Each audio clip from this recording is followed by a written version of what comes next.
Assalamualaikum warahmatullahi wabarakatuh. Kembali lagi dengan saya di channel Babat Nusantara. Kali ini saya akan membawakan cerita tentang Jayanegara. Jayanegara atau Sri Maharaja Wiralanda Gopala Sri Sundara Pandya Dewa Adiswara 1309 hingga 1328. Jayanegara adalah raja kedua Majapahit yang memerintah tahun 1309 hingga 1328. Dari Prasasti Siddhateka 1323 diketahui ia bergelar Sri Maharaja Wiralanda Gopala Sri Sundara Pandya Dewa Adiswara. Dalam Prasasti Kertarajasa 1305 Jayanegara disebut sebagai putra Tribuaneswari Permaisuri Utama Raden Wijaya. Dari berita tersebut, dapat diperkirakan Jayanegara adalah anak kandung Indreswari alias Dera Petak yang kemudian menjadi anak angkat Tribuaneswari. Sehingga ia dapat menjadi putra mahkota sebagai calon raja selanjutnya. Kalagemet atau Jayanegara yang dalam sebuah prasasti dianggap sebagai titisan Wisnu dengan lencana Minatuaya atau 2 ekor ayam. Menurut para raton, nama asli Jayanegara adalah Raden Kalagemet. Ibunya berasal dari kerajaan Dharmasraya di Sumatera. Ia dibawa ke Buanabrang ke Tanah Jawa 10 hari setelah pengusiran pasukan Mongol. Raden Wijaya yang sebelumnya telah memiliki 2 orang istri putri Kertanegara, kemudian menjadikan Dara Petak sebagai istri Tinuheng Pura atau istri yang dituakan. Menurut para raton, pengusiran pasukan Mongol dan berdirinya kerajaan Majapahit terjadi tahun 1294. Sedangkan menurut kronik Cina dan dinasti Yuan, pasukan yang dipimpin oleh Ikemese itu meninggalkan Jawa tanggal 24 April 1293. Sehingga jika berita para raton benar, maka kedatangan ke Buanabrang dan Dara Petak diperkirakan terjadi tanggal 4 Mei 1293 dan kerajaan Jayanegara diperkirakan terjadi tahun 1294.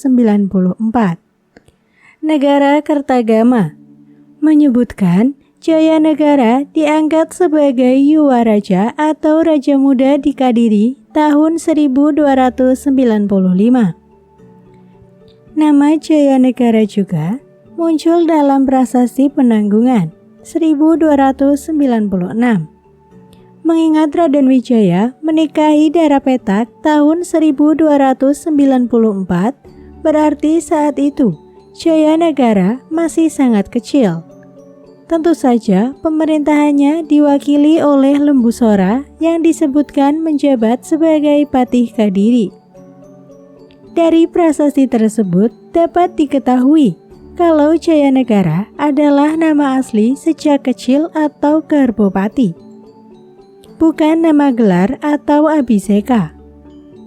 Nama Kalagemet yang diperkenalkan para raton jelas bernada ejekan, karena nama tersebut artinya jahat dan lemah. Masa pemerintahan Jayanegara. Pada masa Jayanegara, hubungan dengan Cina kembali pulih. Perdagangan antara kedua negara meningkat dan banyak orang Cina yang menetap di Majapahit. Nama-nama pejabat pemerintahan Majapahit pada zaman pemerintahan Raja Kertarajasa sesuai Piagam Siddhateka tahun 1323. Mahamantri Kartini, Rakrian Menteri Hino Dyah Sri Rangganata, Rakian Menteri Halu Dyah Kameswara, Rakian Menteri Sirikan Dyah Wiswanata, Sang Panca Wilwatika, Rakian Patih Majapahit Dyah Halayuda, Rakian Demung Pusamaya, Rakian Kanuruhan, Pu Anekakan, Rakian Rangga, Pujalu, dan Rakian Tumenggung. Peristiwa penting dalam masa pemerintahan Prabu Jayanegara. Pada pemerintahan Jayanegara, seperti pada masa akhir pemerintahan ayahnya, banyak dirongrong oleh pemberontakan orang-orang yang sebelumnya membantu Raden Wijaya mendirikan kerajaan Majapahit. Perebutan pengaruh dan pengkhianatan menyebabkan banyak pahlawan yang berjasa besar akhirnya dicap sebagai musuh kerajaan. Menurut para raton, pemerintahan Jayanegara diwarnai banyak pemberontakan oleh para pengikut ayahnya.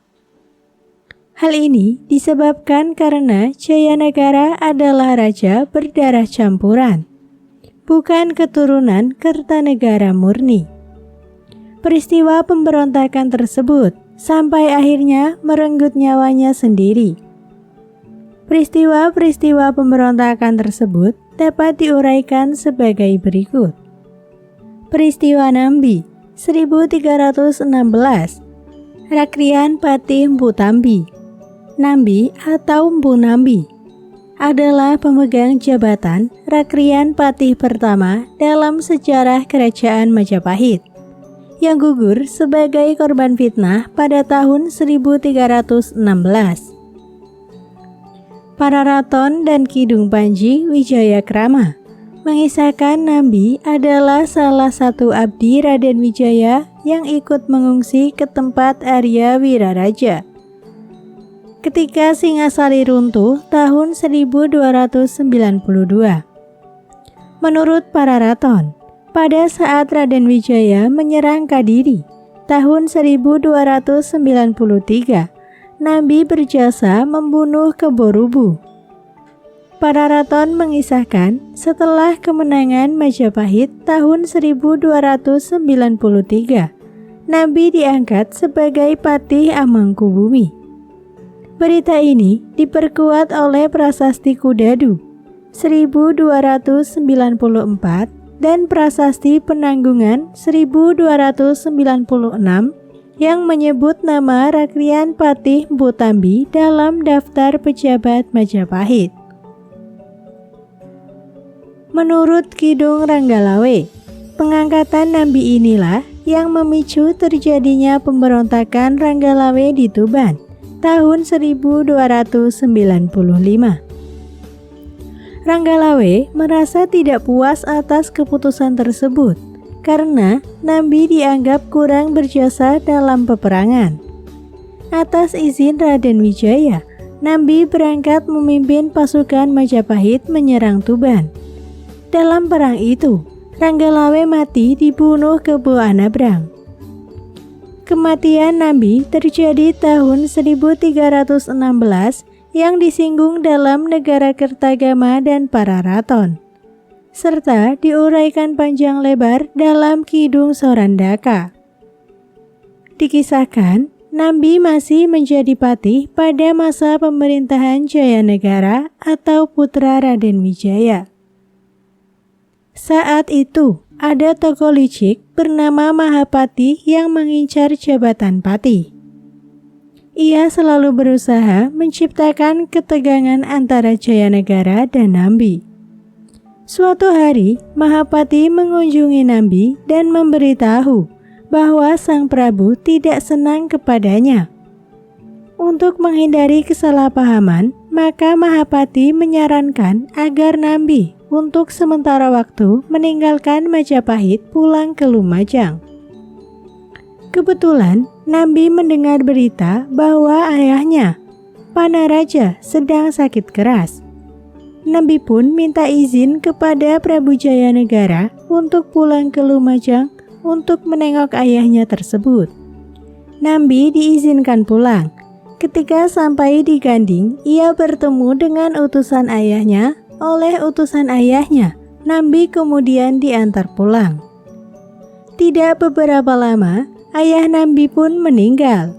Sang Prabu yang mendengar kabar tersebut kemudian mengutus Mahapati, pengawal, pemandana, Eban Lasem, dan Jaran Lejong untuk pergi ke Lumajang melayat dan menyampaikan ucapan duka dari sang raja. Selama tinggal di Lumajang, Mahapati terus menghasut Patih Nambi untuk tinggal lebih lama di Lumajang karena masih dalam suasana duka. Nambi kemudian minta izin untuk tinggal lebih lama di Lumajang kepada raja dengan perantara Mahapati.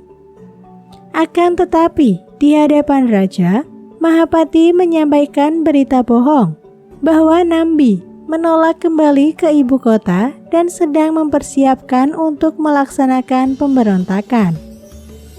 Dikatakan pula, para menteri yang melayat ke Lumajang tanpa izin sang Prabu sesungguhnya mempunyai maksud untuk bersekutu dengan Nambi untuk melaksanakan pemberontakan. Jayanegara termakan hasutan. Ia pun mengirim pasukan dipimpin Mahapati untuk menumpas Nambi. Di antara menteri Majapahit, banyak yang memihak Nambi. Di antaranya Pemandana, Mahisa Pawaga, Panji Anengah, Panji Samara, Panji Wiranagari, Jaran Bangkal, Jengkung, Teguh, Semi, Lasem, dan Patih Emban. Yang masih setia kepada sang Prabu hanya Lembu Peteng, Ikal-ikalan Bang, dan Jembung Tarewes. Arya Wiraraja yang telah memisahkan diri dari Majapahit karena kematian putranya Ranggalawe terbukti ikut serta bergabung dengan Nambi. Dapat diperkirakan setelah kematian Ranggalawe tahun 1295, Arya Wiraraja merasa sakit hati dan mengundurkan diri dari jabatannya sebagai pesangguhan. Ia kemudian mendapatkan daerah Lumajang sesuai janji Raden Wijaya saat perjuangan. Adapun Pranaraja, Mpu Sina diperkirakan juga berasal dari Lumajang. Sesudah pensiun, ia kembali ke Lumajang sampai akhir hayatnya tahun 1316. Selain itu, dalam Kidung Panji Wijayakrama dan Kidung Ranggalawe disebutkan kalau Arya Wiraraja adalah ayah dari Ranggalawe alias Arya Adikara, saingan politik Nambi. Versi ini didukung oleh Prasasti Kudadu 1294 yang menyebutkan adanya nama Arya Adikara dan Arya Wiraraja dalam daftar pejabat Majapahit. Namun keduanya tidak ditemukan lagi dalam Prasasti Penanggungan 1296, sedangkan nama Pranaraja Mpu Sina masih dijumpai. Sementara itu, pasukan Majapahit dipersiapkan untuk mengadakan penyerbuan ke Lumajang. Mahapati memegang siasat perang. Benteng pertahanan Pejarakan harus diserang terlebih dahulu, kemudian Ganding. Dari sini, prajurit Majapahit mengepung Lumajang. Siasat tersebut dijalankan dan terbukti berhasil dalam pertempuran. Nambi tidak menduga datangnya serangan, kemudian membangun benteng pertahanan di Gending dan Pejarakan. Namun keduanya dapat dihancurkan oleh pasukan Majapahit. Pararaton menyebutkan Nambi tewas dalam benteng pertahanannya di desa Rabut Buhayabang karena dikeroyok oleh Jabung Tarewes, Lembu Peteng, dan Ikal-ikalan Bang. Sedangkan menurut negara Kertagama, yang memimpin penumpasan Nambi bukan Mahapati, melainkan langsung oleh Jayanegara sendiri. Nama ayah Nambi dalam Kidung Sorandaka adalah Pranaraja. Bergelar Rekrian Mantri Pranaraja Mpu Sina. Berita pemberontakan Nambi tahun 1316 dalam Pararaton mendapat dukungan negara Kertagama. Peristiwa Arya Wiraraja atau Rekrian Mantri Arya Wiraraja Maka Pramuka. Kidung Panji Wijayakrama dan Kidung Harsa Wijaya mengisahkan Arya Wiraraja semula menjabat sebagai Rakrian Demung pada masa pemerintahan Kertanegara di Singasari. Namun karena sikapnya menentang politik luar negeri raja, ia pun dipindahkan menjadi bupati di Sumeneb, Madura. Wiraraja merasa sakit hati. Ia mengetahui kalau Jayakatwang, Bupati Gelang-Gelang, berniat memberontak untuk membalas kekalahan leluhurnya, yaitu Prabu Kertajaya, raja terakhir Kediri, yang digulingkan oleh Ken Arok, pendiri kerajaan Tumapel. Wiraraja pun mengirim surat melalui putra yang bernama Wirondaya, yang berisi saran supaya Jayakatwang segera melaksanakan niatnya. Karena saat itu, sebagian besar tentara Singasari sedang berada di luar Jawa. Maka pada tahun 1292, terjadilah serangan pasukan Gelang-Gelang terhadap ibu kota Singasari. Kertanegara tewas di istana. Jayakatwang lalu membangun kembali negeri leluhurnya, yaitu Kadiri, dan menjadi raja di sana. Menantu Kertanegara yang bernama Raden Wijaya mengungsi ke Sumeneb meminta perlindungan Arya Wiraraja. Semasa muda, Wiraraja pernah mengabdi pada Narasingamurti, kakek Raden Wijaya. Maka ia pun bersedia membantu sang pangeran untuk menggulingkan Jayakatwang. Raden Wijaya bersumpah jika ia berhasil merebut kembali tahta mertuanya, maka kekuasaannya akan dibagi dua, yaitu untuk dirinya dan untuk Wiraraja. Mula-mula, Wiraraja menyarankan agar Raden Wijaya pura-pura menyerah ke Kediri. Atas jaminan darinya, Raden Wijaya dapat diterima dengan baik oleh Jayakatwang.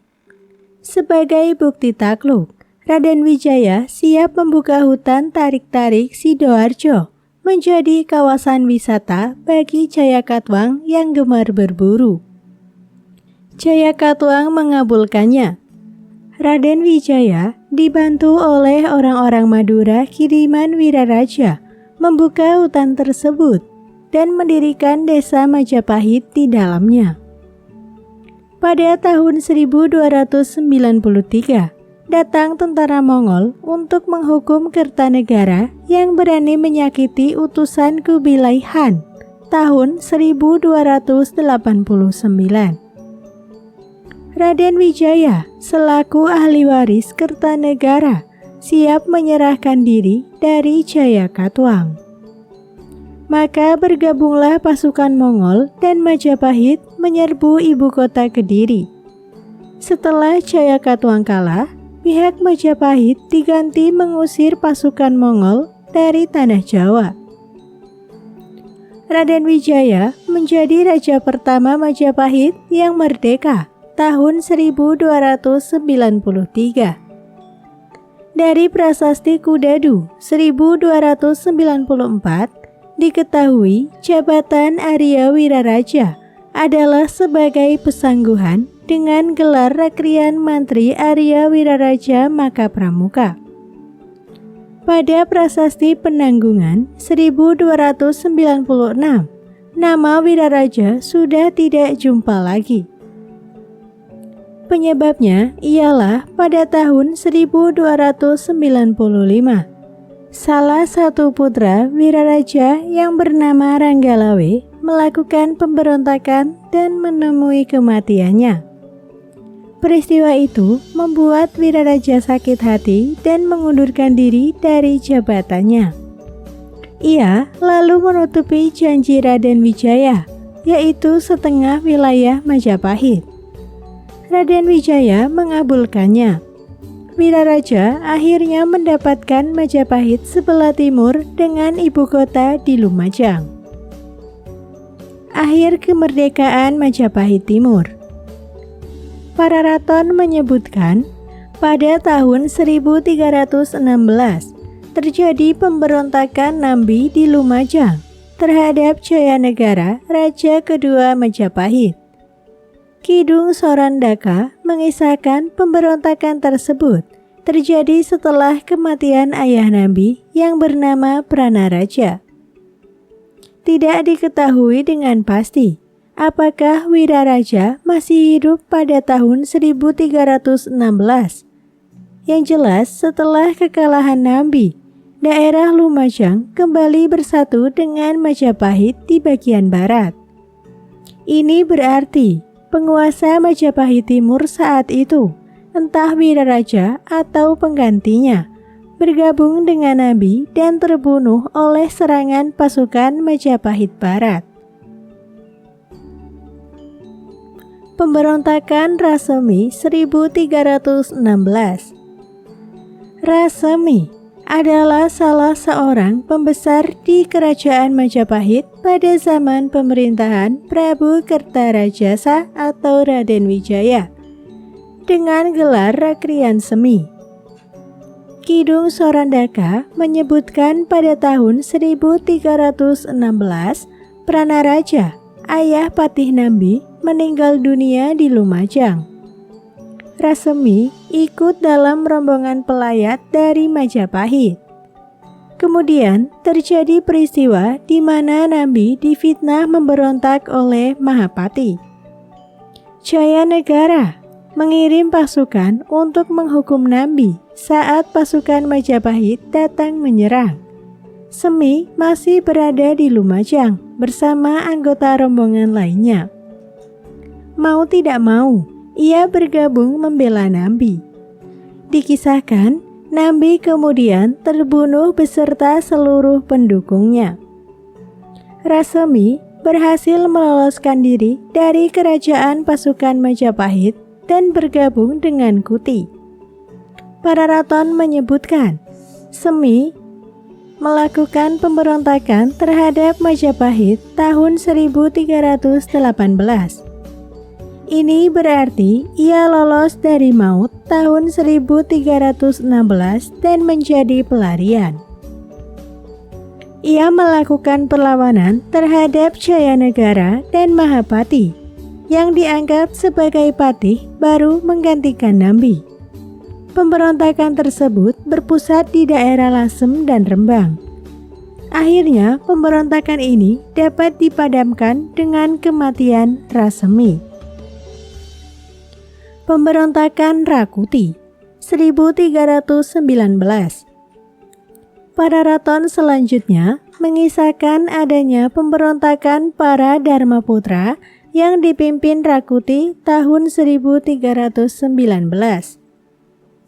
Pemberontakan ini terjadi langsung di ibu kota Majapahit dan jauh lebih berbahaya dibanding pemberontakan Semi. Prabu Jayanegara mempunyai 7 orang Dharmaputra, yakni pengalasan atau abdi dalam Winah Suka yang diberi kekuasaan atau agak diistimewakan. Mereka adalah Rakuti, Rasemi, Rapangsa, Rawedeng, Ratanca, Rajuju, dan Rabanyak. Mereka mengadakan komplotan untuk membunuh Jayanegara.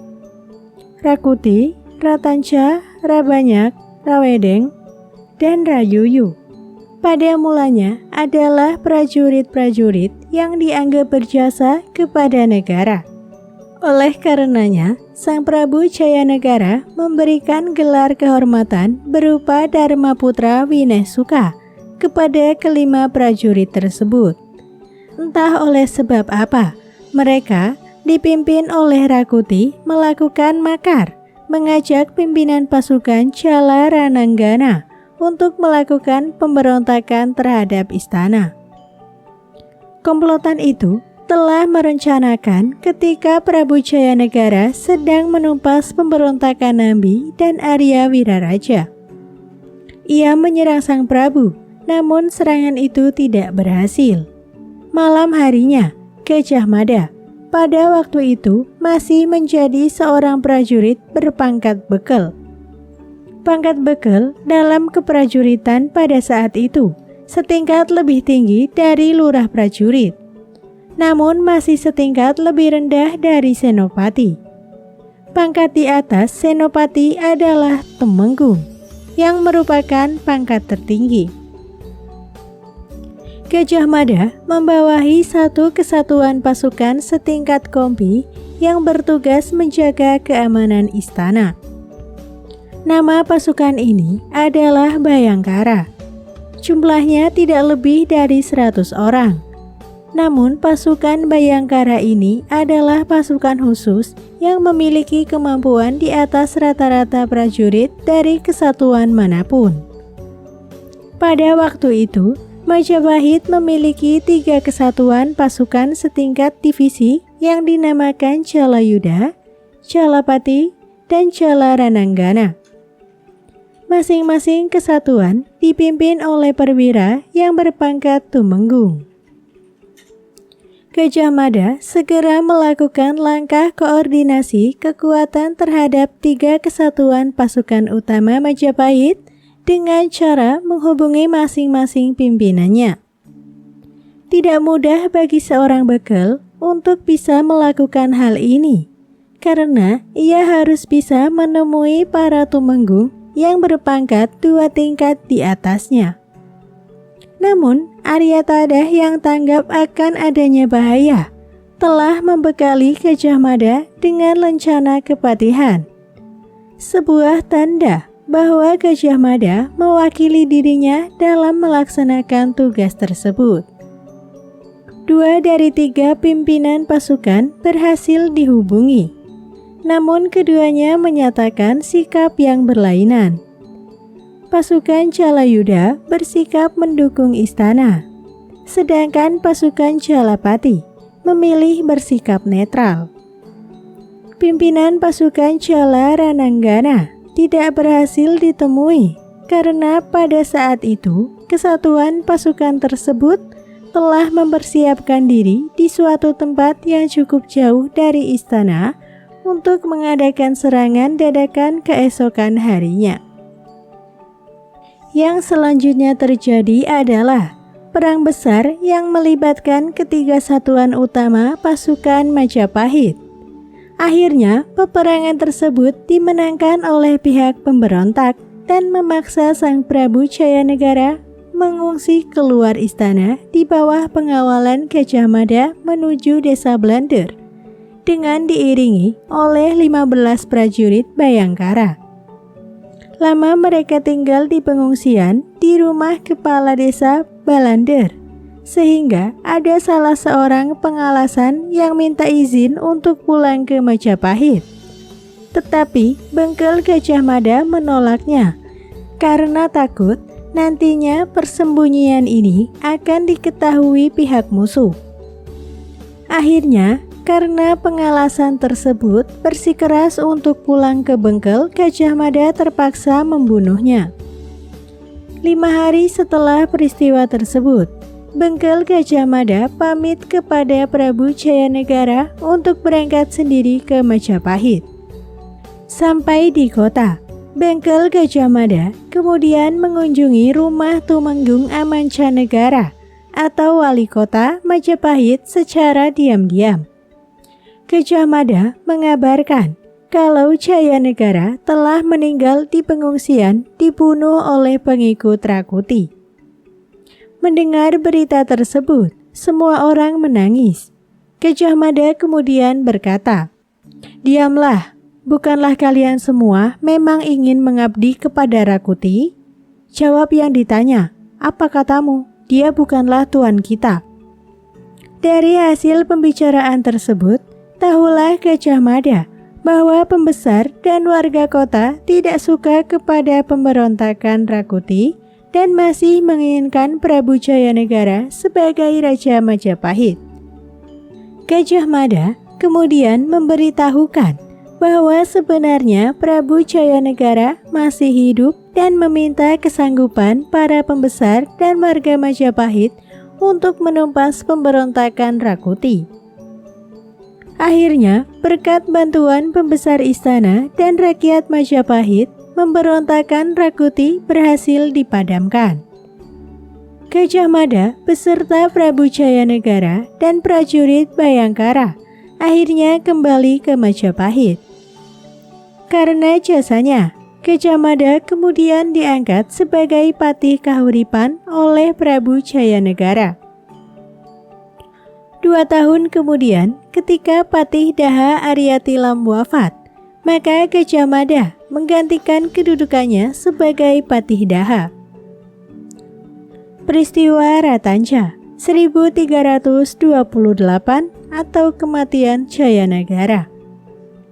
Ratanca adalah satu-satunya Dharma Putra yang masih hidup setelah peristiwa pemberontakan Rakuti tahun 1319. Dikisahkan setelah tahun 1328, Tanca menemui Gajah Mada untuk menyampaikan keluhan istrinya. Istri Tanca mendengar berita kalau Jayanegara melarang kedua adik lain ibu, yaitu Dyah Tribuana Tunggadewi dan Mahadewi atau Dyah Wijat putri dari Gayatri untuk menikah. Konon Jayanegara sendiri berniat mengawini kedua adiknya itu. Ratanca meminta agar Gajah Mada yang saat itu menjadi abdi kesayangan Jayanegara supaya mengambil tindakan pencegahan. Namun Gajah Mada tampak tidak peduli pada laporan Ratanca, sehingga Ratanca merasa tersinggung dibuatnya. Tanca adalah ahli pengobatan istana. Suatu hari, ia dipanggil untuk mengobati sakit bisul Jayanegara.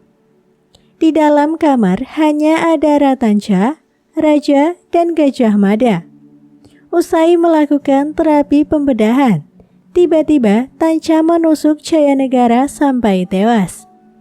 Seketika itu, Gajah Mada ganti membunuh Tanca. Peristiwa itu terjadi tahun 1328.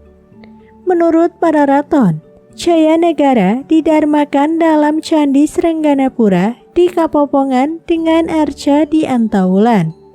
Sedangkan menurut negara Kertagama, Jayanegara dimakamkan di dalam pura berlambang arca Wisnu Prama. Ia dicandikan di Silapetak dan Bubat sebagai Wisnu serta Sukalila sebagai Buddha jelmaan Amoghasiddhi, di mana candi-candi itu tidak dapat diketahui kembali. Perbuatan Gajah Mada membunuh Tanca tanpa pengadilan menimbulkan kecurigaan. Pemberontakan Rakuti dan Ratanca pada hakikatnya adalah suatu tidak kepuasan Punggawa terhadap pemerintahan Prabu Jayanegara dan pembunuhan Prabu Jayanegara oleh Ratanca, berarti pembebasan Tribuana Tunggadewi dan Mahadewi dari belenggu cengkraman Prabu Jayanegara. Jayanegara wafat di tahun 1328 tanpa seorang keturunan. Pengganti selanjutnya yang semestinya yaitu Gayatri. Namun karena telah meninggalkan hidup keduniawian, yaitu menjadi bhiksuni, maka anaknya lah yang bernama Bre Kahuripan yang mewakili ibunya naik tahta dengan gelar Tribuana Tunggadewi Jaya Wisnuwardhani 1328 hingga 1360. Raja Jayanegara yang terbunuh tahun 1328 diungkapkan para raton dengan istilah mokta, ring panggulingan, mangkat di tempat tidur. Situs makam Jago Panjilaras. Situs makam Jago Panjilaras disebut juga petilasan Prabu Jayanegara. Terletak di Desa Lebak Jabung, Kecamatan Jatirejo. Objek utamanya adalah bangunan yang dipercaya sebagai makam ayam jantan kesayangan Prabu Kerajaan Majapahit yang bernama Jayanegara. Memiliki nama samaran Panjilaras. Ayam jantan tersebut yang dinamai Cindelaras adalah ayam yang menemani Jayanegara selama melakukan penyamaran di wilayah Lebak Jabung untuk memantau keadaan masyarakat setempat. Penyamaran ini dilakukan sebelum Jayanegara menduduki tahta Raja Majapahit. Sampai saat ini sering dikunjungi oleh peziarah dari berbagai daerah yang sebagian mempercayai dapat mengatasi permasalahan dalam hal karir. Candi Bajang Ratu. Candi Bajang Ratu berlokasi di Desa Temon, Kecamatan Trawulan. Gapura Candi Bajang Ratu berbentuk padu raksa atau gapura beratap, mempunyai sayap di kanan dan kirinya. Terbuat dari bata kecuali lantai dasarnya terbuat dari batu. Berukuran tinggi 16,1 meter, panjang 11 meter, dan lebar 6,7 meter. Relief yang menghiasi gapura dari atas ke bawah antara lain berupa mata satu, kepala Garuda, matahari diapit naga, kepala kala diapit singa, binatang bertelinga panjang. Adapun relief yang bermakna cerita adalah relief Ramayana dan relief Sri Tanjung yang dipahatkan pada bagian sayap. Gapura Bajang Ratu dihubungkan dengan Prabu Jayanegara, Raja kedua Majapahit, yang meninggal dalam keadaan belum beristri. Sehingga fungsi yang sebenarnya bukan sebagai pintu masuk menuju keraton Majapahit, melainkan menuju ke suatu bangunan suci, tempat perabuan Prabu Jayanegara. Masa pemerintahan. Pada tahun 1309, Jayanegara naik tahta menggantikan Raden Wijaya yang mangkat. Pada masa pemerintahannya inilah terjadi berbagai pemberontakan yang merupakan kelanjutan dari pergolakan beberapa sahabat ayahnya. Seperti pemberontakan Gajah Biru 1314, pemberontakan Nambi 1316, pemberontakan Rasemi 1318, dan pemberontakan Rakuti 1319. Seorang pejabat istana yang licik, yang menjadi Mahapati, justru yang melakukan fitnah sehingga serangkaian pemberontakan tersebut terjadi.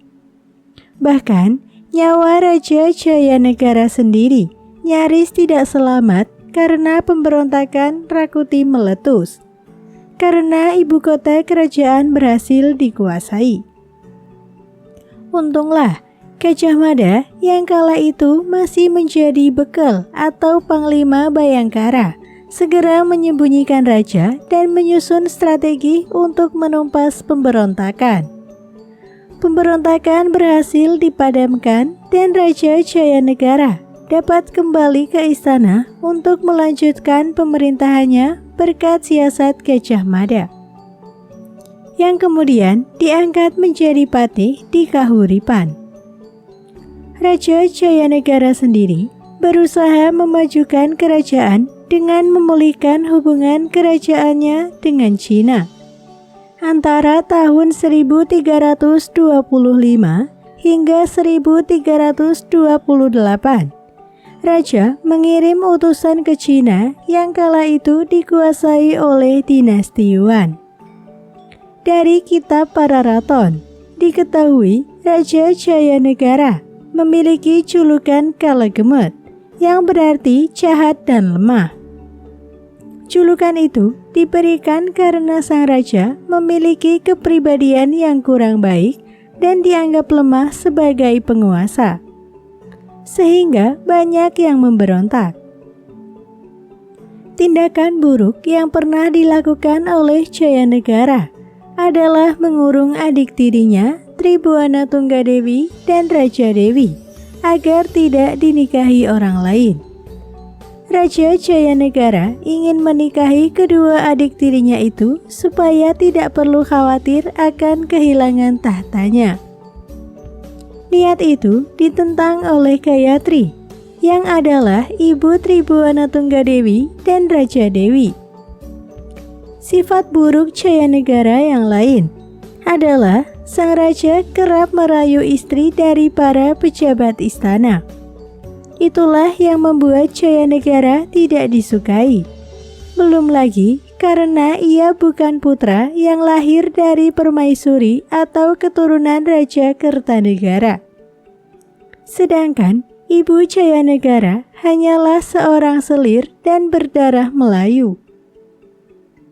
Melihat sikap dan sifat Jayanegara ini, pejabat istana pun semakin yakin bahwa takhta Majapahit jatuh ke tangan orang yang salah. Jayanegara berhasil selamat dari serangkaian pemberontakan yang melanda kerajaan selama pemerintahannya berkat Gajah Mada.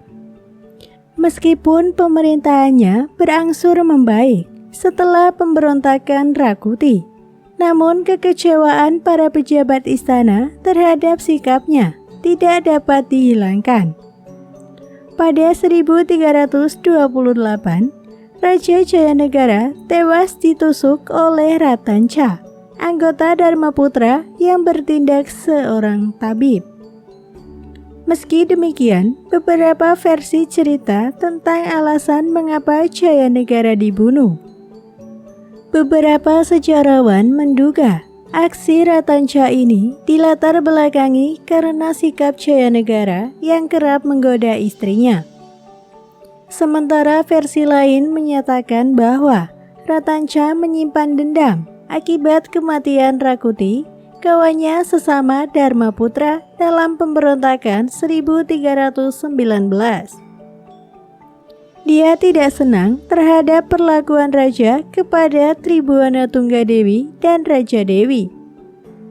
Setelah mangkat, Raja Jayanegara dibuatkan candi di dalam pura, disilapetak dan dibubat dengan arca Wisnu serta disukalila sebagai Buddha jelmaan Amoghasiddhi. Tahta Majapahit kemudian diteruskan oleh Tribhuwana Tunggadewi setelah Jayanegara mangkat. Ini karena dia tidak memiliki keturunan. Demikian cerita yang dapat saya sampaikan. Kurang lebihnya mohon maaf. Tetap dukung channel kami dengan cara klik like, komen, dan subscribe. Wassalamualaikum warahmatullahi wabarakatuh.